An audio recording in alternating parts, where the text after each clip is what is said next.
Mi sa che stavolta ha perso un'occasione per stare zitto.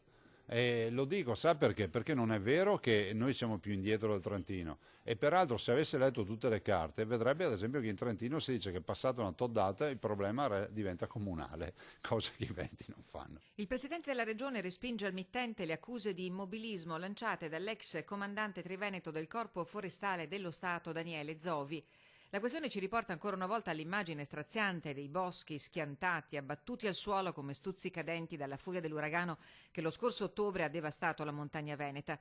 Durante un convegno scientifico all'Accademia Galileiana, Zovi ha detto che in Trentino Alto Adige il recupero dei tronchi è scattato subito dopo la tragedia, in Veneto no. Che senso hanno le polemiche quando fra l'altro Zovi viene da Asiago e sa benissimo che a Asiago stanno facendo un grande lavoro, stanno vendendo legname, i sindaci hanno chiesto tutti di essere soggetti attuatori e si sta facendo un lavoro ciclopico.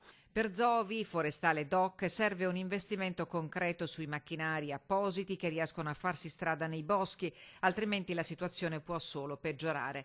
La regione, la politica, ha detto Zovi, faccia qualcosa.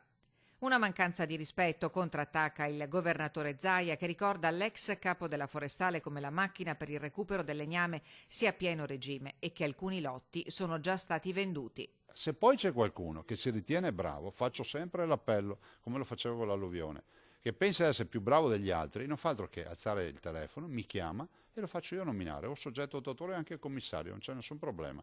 Zovi lo vuol fare? Ci venga a dire che gli diamo tutti i poteri. Ma con i poteri ci sono anche i doveri. Funziona così da me.